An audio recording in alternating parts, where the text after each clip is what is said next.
வணக்கம். வைஜத் from Javadupatti Pudur. Power writer அப்படிங்கிற YouTube channel மூலமாக உங்களை மீண்டும் சந்திப்பு ரொம்ப மற்ற மகிழ்ச்சி. அத்தோட எங்கள் சேனலை சப்ஸ்கிரைப் பண்ணுங்கள், பெல் பட்டன் எழுத்த மறந்துடாதீங்க. அத்தோட எல்லாத்துக்கும் ஷேர் பண்ணுங்க. அதாவது போன வாரம் நடந்து முடிந்த அந்த கேலோ இந்தியா விளையாட்டு போட்டி ஆரம்பம்.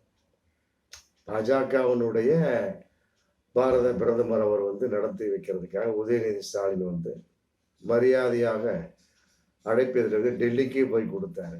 அதன் அடிப்படையில் பிரதமர் மோடியும் வர்றாரு. அப்புறம் ஆள் சேர்க்கணும் இல்லையா? என்னதான் இருந்தாலும் ஒரு கட்சி நிலைப்பாடு அப்படிங்கிறது திமுக அதிமுகங்கிற ஏதோ ஒரு வகையில் ஆள் சேர்த்துருவாங்க. ஆனால் பாஜக மற்ற சில கட்சிகள்லாம் இன்னைக்கும் ஆள் சேர்க்கறதுக்கு கஷ்டப்பட்டு கொண்டிருக்கிறார்கள் அப்படிங்கிற பகிரங்கமான ஒன்று. வெளியே பெரிய பில்டப் பண்ணுவாங்க. அத்தனை ஏரியாவில் அத்தனை நிர்வாகிகள் இருக்கிறாங்க, இப்படி ஏரியாவில் இத்தனை பேர் இருக்கிறாங்க அப்படின்னு சொல்லி போட்டு மிகப்பெரிய ஒரு பில்டப்லாம் காட்டுவாங்க. அதே நேரத்தில் பார்க்கக்கூடிய சமயத்தில் பார்த்தா ஒரு 50 பேர் கூட தேட மாட்டாங்க. அப்புறம் என்ன பண்ண முடியும்? கையில் காசை போட்டு தான் ஆளை கூட்டிகிட்டு வர வேண்டிய சூழல். அதன் அடிப்படையில் அமர் பிரசாத் ரெட்டி தன்னுடைய டிரைவர் மூலமாக ஒரு பெரிய அமௌண்ட்டை கொடுத்து அங்கே இருக்கக்கூடிய ஆண்டாள் அப்படிங்கிற மாவட்ட துணைத் தலைவர் மூலமாக பணத்தை பட்டுவாடா பண்ணி இந்த மாதிரி பிரதமர் மோடி வர்றாரு, ஒரு பெரிய கூட்டத்தை கூட்டிட்டு வாங்க அப்படின்னு சொல்லிட்டு அழைப்பு கொடுத்துருக்காரு. அதன் அடிப்படையில் சித்ரா நகர்ல இருந்து அதுக்குண்டான ஏற்பாடு கம்ப்ளீட்டா எத்தனை பேர் வேணும் அப்படிங்கிறாங்க. சித்ரா நகருங்கிற ஏரியாவில் கூட்டிட்டு நிக்க வச்சு அந்த பிரச்சனையெல்லாம் முடிஞ்சது. அது 19ஆம் தேதி முடிஞ்சிருக்கு.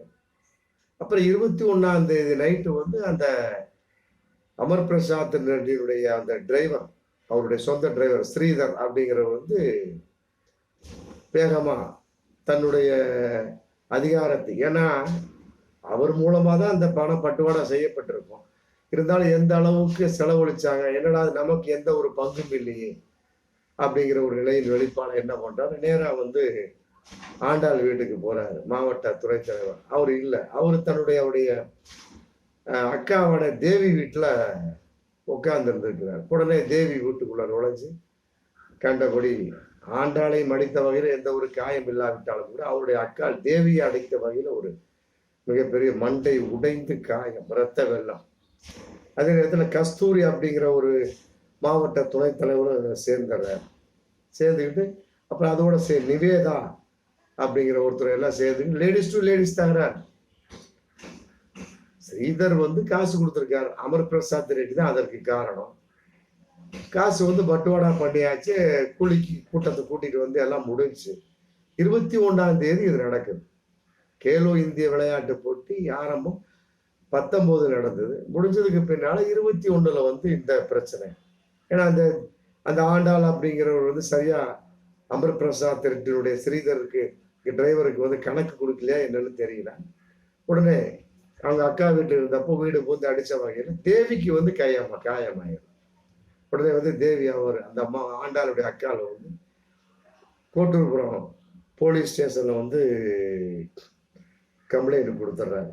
கொடுத்த உடனே இன்னைக்கு அமர் பிரசாத் ரெட்டி மற்றபடி ஒரு 6 பேர் மேல இன்னைக்கு வழக்கு பதிவு செய்யப்பட்டு இன்னைக்கு விசாரணை போயிட்டு இருக்கு. அதாவது ஆள் பிடிக்கக்கூடிய விஷயம். ஸ்ரீதருக்கு பங்கு வரல, அது இதுல இருந்து கன்ஃபார்மா தெரியுது. ஒரு அமௌண்ட் எடுத்துட்டு கொடுத்தாரா அப்படிங்கிறதே தெரியல. மற்றபடி எடுத்துட்டு கொடுக்காம இருக்கக்கூடிய சமயத்துல அமர் பிரசாத் ரெட்டி மேலேயும் போலீஸார் வழக்கு பதிவு செஞ்சிருக்காங்க. அமர் பிரசாத் ரெட்டி மற்றபடி ஸ்ரீதர், நிவேதா, கஸ்தூரி கூட மொத்தம் 6 பேர் இருக்காங்க. அமர் பிரசாத் ரெட்டி பத்தி முதலே தெரியும். பனையூர்ல அண்ணாமலை வீட்டுக்கு முன்னால தடையை மீறி அவர் கொடிக்கம்பத்தை ஏத்தினாரு. அதுக்கு பல பேர் எதிர்ப்பு தெரிவிக்கக்கூடிய சமயத்தை ஜேசிபி கண்ணாடியை உடைச்சிட்டு உள்ள ஓரத்துக்கு உட்காந்துட்டு அப்புறம் இப்ப திரும்ப ஜாமீன்ல வெளியே வந்திருக்கிறார். இப்ப மீண்டும் அவர் மேல வழக்கு பதிவு செஞ்சிருக்காங்க. இதுல என்ன ஒரு விஷயம் அப்படின்னா, அமர் பிரசாத் ரெட்டியினுடைய டிரைவர் ஸ்ரீதர் கைது செய்யப்பட்டார். மற்றபடி 5 பேரை இன்னைக்கு போலீஸ் தேடுறாங்க. அமர் பிரசாத் ரெட்டி கூட போலீஸ் தேடுறாங்க அப்படிங்கிறது இன்னைக்கு கூடுதலான ஒரு தகவல் போயிட்டு. ஆள் பிடிக்கக்கூடிய ஒரு சூழல். அதை ஒழுங்கா பிடிச்சாலுமே கூட மற்றபடி அதற்கு தனக்கென்று ஒரு பங்கு வரவில்லை அப்படிங்கிற ஸ்ரீதரனுடைய ஒரு நிலைப்பாடு. ஆமா, ஆண்டாளுடைய அவங்க அக்கா தேவி மண்டையை உடைச்சு இன்னைக்கு வந்து கொலைவரி தாக்குதல் அப்படிங்கிற கான்செப்ட்ல உள்ள இருக்கிறார். மற்ற 5 பேரை வந்து அமர் பிரசாத் ரெட்டி உள்பட எல்லாரையும் தேடிட்டு இருக்காங்க அப்படிங்கிற இன்னைக்கு போலீஸ் தகவலா போயிட்டு இருக்கு. இது ஒரு பாஜகவினுடைய ஒரு ஃபைல்ஸுடைய வெளிப்பாடு. மற்றது வந்து தஞ்சை மாவட்டம், அதாவது மேற்கு மாவட்டத்துல ஒரு சம்பவம். இந்து முன்னேற்ற கழக நிர்வாகிகள் நடத்தி, இது ஒரு பாசிச கும்பல் தானே, அந்த வட்டத்துக்குள்ள வர்றதுனால அதையும் நம்ம இந்த பிஜேபி பயிற்சியில வந்து சேர்த்து பார்க்கக்கூடிய ஒரு சூழல், அது வாய்ப்பு இருக்கு. அதுக்கு இந்து முன்னேற்ற கழக நிர்வாகி, அதாவது குபேந்திரன், முத்தமிழன், மற்றபடி ரவி 3 பேர் வந்து ஒரு ஆட்டோவில் உட்காந்து அப்படி திறந்த நிலையில தண்ணி அடிச்சுட்டு உட்காந்துருக்குறாங்க. அந்த வழி அப்புறம் பட்ரோல் போலீஸ் வருவாங்க இல்லையா, பட்ரோல் போலீஸ் வந்தாங்களா இல்லை பக்கத்து வீட்டுக்காரன் போன் அடிச்சு சொன்னானா அப்படின்னு தெரியல. பெண் போலீஸ் வந்திருக்கிறாங்க. வந்த ஒரு சமயத்தில் இந்த மாதிரி சொல்லியிருக்கிறாங்க, இந்த மாதிரி பப்ளிக்காக உட்காந்துலாம் தண்ணி அடிக்கக்கூடாது அப்படின்னு. பட்ரோல் வந்திருக்கலாம், ஏகദേശம் சில பேர் இன்னைக்கு 100 ஃபோன் அடிச்சு விட்டுறாங்க இல்லையா, அதன் அடிப்படையில் கூட அந்த லேடி கான்ஸ்டபிள் வந்திருக்கலாம் அப்படிங்கிற ஒரு விஷயம் இதில் இருக்கு. அப்புறம் வந்தவுடனே சொல்லியிருக்கிறாங்க, அந்த குபேந்திரன்ட்டையும் முத்தமிழன்ட்டையும் முத்தமிழ் செல்வன்ட்டையும் மற்றபடி ரவி அந்த இந்து முன்னேற்ற கழக நிர்வாகிகிட்ட சொல்லியிருக்காங்க, இது மாதிரி பப்ளிக்காக அவங்க தண்ணி அடிக்காதீங்கப்பா, மக்களுக்கு டிஸ்டர்பாக இருக்கும் அப்படின்னு சொல்லிட்டு சொன்ன உடனே அவங்க என்ன பண்ணிட்டாங்க, தண்ணி மெப்புல பாட்டில், பீர் பாட்டில், அந்த மது பாட்டிலை உடைச்சி, அந்த உடைச்ச அந்த மது பாட்டிலை வந்து நான் உன்னை குத்தி விடுவேன்னு சொல்லி போட்டு அந்த போலீஸவே மிரட்டிருக்காங்கன்னா பாருங்களேன், எப்படிப்பட்ட ஒரு கொடூரமான ஒரு சம்பவமாக. அதையெல்லாம் விட இன்னொரு சம்பவம் என்ன அப்படின்னு கேட்டா, அந்த குபேந்திரன் அப்படிங்கிறவர் அந்த மது போதையில தன்னுடைய ஜட்டி அவுத்து அந்த பெண் போலீஸ்னு பாராம வந்து சில பாலியல் வன்கொடுமை பண்ணியிருக்கிறார். அந்த அம்மா மேல ஜட்டியை தூக்கி போட்டுக்காருன்னா பாருங்க, ஒரு பெண் போலீஸ் மேல ஜட்டியை தூக்கி போடலாமா? இதெல்லாம் வந்து பாலியல் வன்கொடுமையிலே தான் வந்து அறிவுகட்டத்தனமான ஒரு செயல். தண்ணி அடிச்சா மெப்பு எப்படி வேணாலும் பண்ணலாம் அப்படிங்கிற ஒரு விஷயம் ஏற்றுக்கொள்ள முடியுமா? அது பெண் போலீஸ். இவங்க 3 பேருமே ஆம்பளை. ஏதோ கொலைவரி தாக்குதோ போதை ஏறிடுச்சுன்னு சொல்லி போட்டு ஒரு பாட்டில, பீர் பாட்டில் மற்ற மது பாட்டில உடைச்சு கொலை மிரட்டல் சொல்லி பண்ணியிருக்கிறாங்க, பாட்டில காமிச்சு. அது இல்லாம தன்னுடைய உள்ளாடை அவுத்து போட்டு அந்த போலீஸ் மேல தூக்கி எறியலாமா? ஏன்னா எவ்வளவு பெரிய கேவலமான ஒரு செயல்பாடு. இந்து முன்னேற்ற கழக நிர்வாகி ஒரு கட்சி கீழே நடக்கிறாங்க. எப்படியெல்லாம் ஒரு மிக விரோதமான ஒரு பாலியல் குற்றம், பாலியல் சம்பந்தப்பட்ட பாலியல் சீண்டலான ஒரு செயல்பாடு. இன்னைக்கு வந்து குபேரன் மேல பல வழக்குகள் இருக்கிறதுனால அவர் ஜாமீன்ல விட மாட்டேன்னு சொல்லிட்டாங்க கோர்ட்ல. மற்றவங்க 2 பேரும் ஜாமீன்ல வந்துட்டாங்க. தஞ்சாவூர் மாவட்டம் மேற்கு மாவட்டத்தில் நடந்த ஒரு மிக கொடூரமான கேவலமான ஒரு சங்கிகள் நடத்த ஒரு சம்பவம் தான் நம்ம சொல்லக்கூடிய ஒரு சூழல். அதையெல்லாம் விட இன்னொரு அறிவுகட்ட முட்டாள்தனமான அரசியல் சாசனம் தெரியாத ஒரு சம்பவம் என்ன அப்படின்னா, ராமநாதபுரத்துல பரமக்குடி இருக்கக்கூடிய ஜீவா நகர் நடந்திருக்கு. இதை பாஜகவினர் தான் செஞ்சிருக்கிறாங்க. போன 2 நாளைக்கு முன்னால ஜனவரி 26 இந்திய குடியரசு தினம். அதுக்கு எல்லாரும் வந்து சுதந்திர கொடி ஏற்றுவாங்க. அதன் அடிப்படையில வந்து அங்க பரமக்குடி ஜீவா நகர்ல உள்ள பாஜக கொடி ஏற்றிருக்கிறாங்க. கொடி ஏற்றினாங்கன்னா தன்னுடைய ஒரு இடத்துல வச்சோ, மற்றபடி வந்து ஒரு பொதுவான இடத்த ஏதோ ஒரு இருந்தாலுமே கூட எந்த ஒரு கட்சியினுடைய ஒரு வர்ணங்கள் தீட்டாத ஒரு இதுல வந்து நம்முடைய தேசிய கொடி ஏற்றுறோம். அதெல்லாம் விட்டு போட்டு இவங்களுடைய பாஜக கொடி கம்பத்திலே வந்து தேசிய கொடி ஏற்றிருக்காங்க பாருங்க. எவ்வளவு ஒரு முட்டாள்தனமான ஒரு காரியம், ஒரு அறிவுகட்டத்தனமா, ஒரு அரசியல் சாசனம் தெரியாத ஒரு காரியம். இத்தனைக்கு அவங்க வந்து இந்த கட்சி வந்து மத்திய அரசு இந்தியாவை ஆண்டு கொண்டிருக்கிறது. புரியுதுங்களா? ராமநாதபுரத்தில் நடந்த ஒரு கேவலமான ஒரு சம்பவம். பாஜகவினுடைய கட்சிகளை செஞ்சிருக்கிறாங்க. பாஜக கட்சியினுடைய கொடி கம்பத்துல தேசிய கொடி ஏற்றலாமா? தேசிய கொடிக்கு ஏற்பட்ட மிகப்பெரிய ஒரு அவமானம், இந்திய நாட்டுக்கு ஏற்பட்ட ஒரு அவமானமா தான் கருத முடியும்னு சொன்னோம். இது வந்து ஜனவரி 26 ஏற்றிருக்கிறாங்க. அதே மாதிரி வந்து ஆகஸ்ட் 15 ஏற்றினாங்க.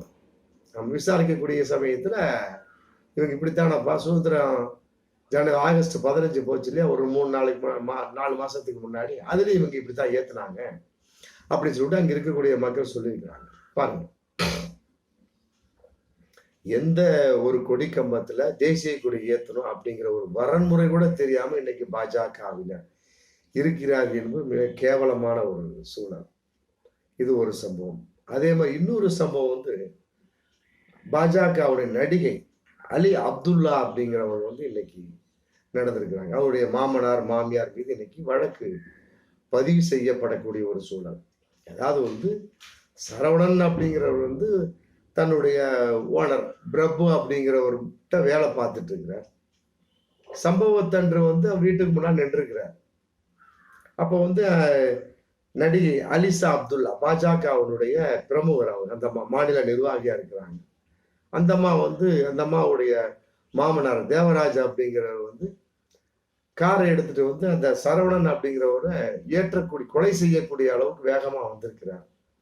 சரி, ஏதோ ஒரு சமாதானத்தின் வெளிப்படமா போயிருக்கலாம். அதையெல்லாம் விட்டு போட்டு அந்த சரவணன் வந்து ஏதோ கேள்வி கேட்க இவர்கள் வேண்டுமென்றே வந்து கொலை மிரட்டல், மற்றபடி அடிதடியில் இறங்கி இருக்கிறாங்க. யாரு? அலி அப்துல்லா, மற்றபடி அவருடைய மாமனாரான அந்த பாஜக நிர்வாகிகளுடைய மாமனாரான தேவராஜ், அப்புறம் அந்த அம்மா அவங்களுடைய மாமியா யாரு, தேவராஜோட மனைவி கலைவாணி, அந்த 3 பேரும் வந்து அடிதடி கொலை மிரட்டல் மற்றபடி இறங்கியிருக்கிறாங்க. இறங்கினவுடனே அவர் சரவணன் பார்த்துருக்கிறார், போலீஸ்ல கம்ப்ளைண்ட் கொடுத்துருக்கிறாரு. ரைட், அது ஓகே. இவர்களுக்கு வந்து ஏற்பட்ட துன்பத்தின் வெளிப்பாடு, இவர்களை துன்புறுத்தியதுனால சரவணன் எப்படிங்கிற கொடுத்துருக்குறாங்க. ஆனா அலி அப்துல்லாவும் மற்றபடி தேவராஜ் அவருடைய மனைவி கலைவாணி என்ன பண்ணியிருக்காங்கன்னா, அந்த ஏரியாவுடைய வடசென்னை எம்பி கலாநிதி வீராசாமியின் மேல, அவருடைய மேல சரவணன் மேல வந்து புகார் கொடுத்திருக்கிறாங்க. செஞ்சது இவர்களுடைய ஒரு தவறு. எதற்காக வந்து எம்பி மேலையும் அவருடைய ஒரு மேலாளர் மேலையும் புகார் கொடுத்தாங்க அப்படிங்கிறது தெரியலையே. இது எதன் வெளிப்பாடு தெரியல. எல்லாமே வந்து ஒரு முட்டாள்தனமான ஒரு செயல்பாடு இருக்கலாம். தேவராஜ் அப்படிங்கிறவர் வேகமா வந்து ஏத்தக்கூடிய அளவுக்கு வந்திருக்கிறார். அவருடைய தவறுன்னு தெரிஞ்சு போச்சு. அதை விட்டு போட்டு எம்பி கலாநிதி வீராசாமியினுடைய அவர் பேர்லையும், மற்றபடி வந்து அவருடைய மேலாளர் சரவணன் பேர்லையும் வந்து இவர்கள் புகார் கொடுத்து புகாரை திசை திருப்பி இருக்கிறார்கள் அப்படிங்கிற ஒரு விஷயம் இன்னைக்கு போயிட்டு இருக்கு. இன்னைக்கு அவர் இத்தனைக்கும் வந்து இந்த ஒரு அலி அப்துல்லாங்கிறவர் பாஜக நிர்வாகி கூட கார் பந்தய வீராங்கனையாவும் நிறைய விஷயங்களை பங்கேற்றிருக்கார். ஆமா, இப்படிப்பட்ட பிரபல்யங்கள்லாம் வந்து ஏன் இந்த அளவுக்கு நடந்து கொள்கிறார்கள் அப்படிங்களாங்கிறது மிகப்பெரிய ஒரு இன்னைக்கு கேள்விக்குறியா இருக்கு.